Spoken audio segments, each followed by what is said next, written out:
RFI Convida. Elcio Ramalho. RFI Convida recebe hoje a historiadora Iris Cantor, da Universidade de São Paulo, que veio a Paris para uma série de palestras na Escola de Altos Estudos de Ciências Sociais, no âmbito do seminário Terras, Cidades e Territórios no Brasil. O objetivo foi trazer ao público francês informações sobre o processo de formação e evolução do Brasil por meio de mapas, cartografia e outros dados geográficos.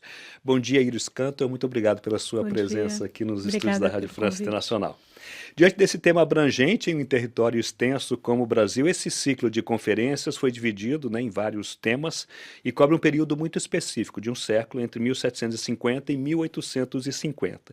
O que mais de relevante aconteceu nesse período e o que você trouxe de informações ao público francês em relação a esse tema?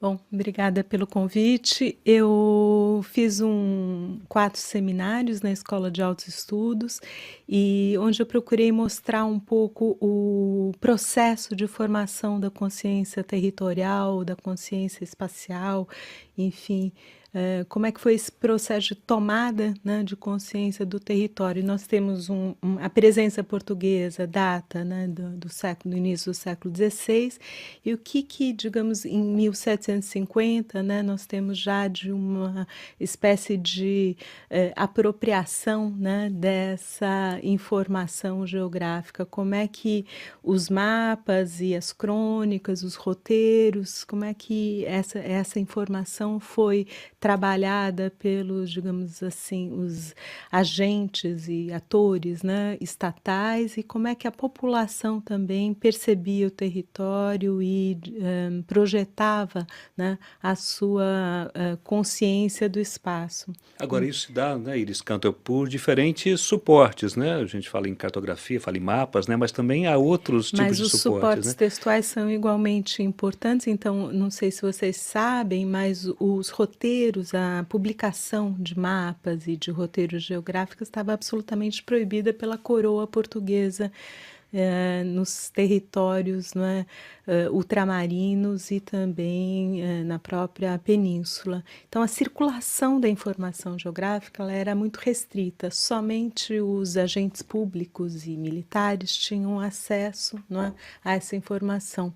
Em 1711, por exemplo, um importante roteiro feito por um jesuíta, Antonil, ele foi proibido de circular, foi publicado e a coroa manda queimar os exemplares desses roteiros geográficos que descrevia o caminho para as minas de ouro. Então, a questão da cartografia, em meados do século XVIII, que é quando eu começo o meu curso, a primeira questão é qual é o patrimônio de informações que existia e como é que, digamos, a partir desse processo de estabelecimento das fronteiras externas e fixação de uma determinada soberania, com os tratados de Madrid até o processo de independência, chegando na Lei de Terras em 1850, como é que se construiu uma visão do Brasil por dentro e por fora, pela coroa e também pelos, digamos, diferentes atores que atuavam no território brasileiro. Como é que, que visão os habitantes tinham, por exemplo, do outro lado do Atlântico, da África, como é que o comércio de escravos e a territorialidade africana entrou também no horizonte espacial dos habitantes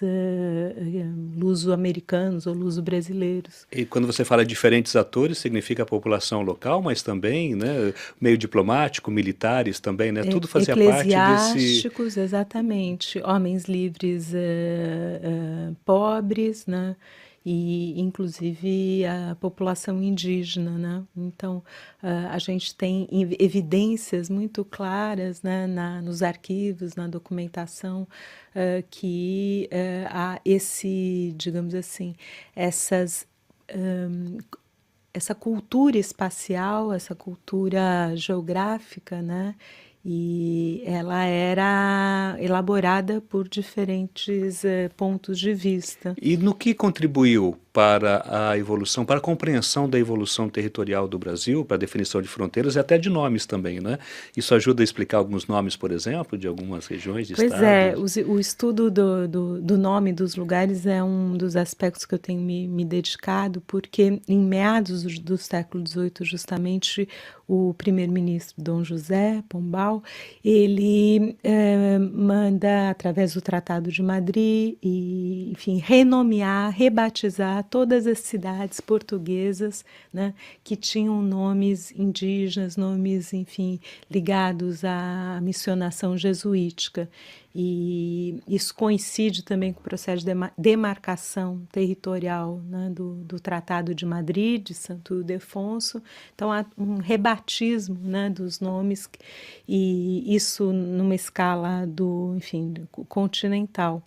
E então, qual o significado dessa toponímia que foi aportuguesada ou lusitanizada? Por quê? Como é que os atores e os habitantes reagiram a essa toponímia? Em que lugares essa toponímia persistiu ao longo do século XIX, XX, em que lugares ela acabou digamos assim, se transformando ou às vezes até sendo recuperada a toponímia antiga, né, da época dos jesuítas, antes deles serem expulsos em 1759. Então, o nome é muito importante porque num momento em que havia uma dificuldade de estabelecer, né, as longitudes, até praticamente o século XIX, né, o sistema de identificação de longitudes pela via astronômica, né, ele era, né, bastante, eu diria assim, complexo, né, e muito pouco preciso, né. A introdução do cronômetro vai mudar isso, mas isso só vai, digamos assim, fazer parte, né, do cotidiano da cartografia no século XIX.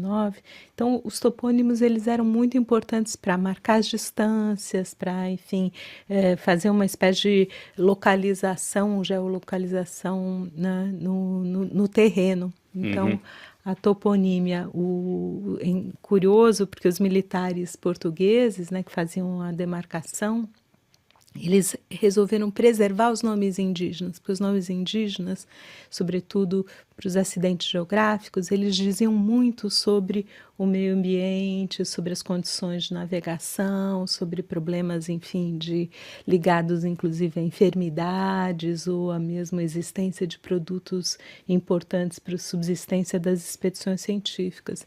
Então, enquanto as cidades ganharam nomes portugueses, né, todos os acidentes geográficos, enfim, continuaram, né, a ter os seus nomes grafados em línguas indígenas. Línguas indígenas.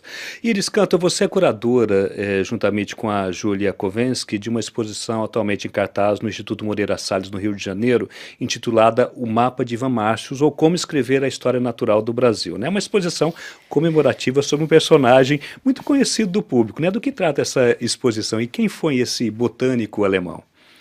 Pois é, von Marcius foi um botânico, um naturalista alemão muito importante, que veio ao Brasil no âmbito de uma missão austríaca junto com a princesa Leopoldina. Ele passou 3 anos viajando pelo Brasil e, sobretudo, pela Bahia, Amazônia, né, partindo do Rio de Janeiro, e colheu mais de 22 mil espécies, sendo que dessas 22 mil espécies, mais ou menos 5 mil foram espécies novas, né, da flora e da brasileira.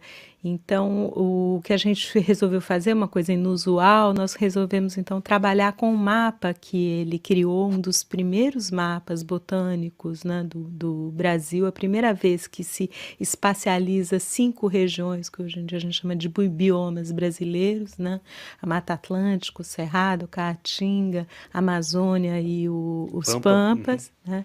E a importância disso é que o von Marcius ele também escreveu um tratado sobre como escrever a história do Brasil, que foi apresentado no Instituto Histórico Geográfico em 1843 e chegou a ganhar um prêmio do Instituto, Mas nós percebemos que havia uma coincidência desse tratado, dessa proposta de descrever a história, com a própria espacialização dos sistemas botânicos. Então, quando ele cria essas regiões, ele, na verdade, ele constrói um Brasil, não é, uno, não, ele projeta no sistema botânico uma espécie de desejo geopolítico e conforma assim uma fronteira natural que está inscrita na própria paisagem vegetal.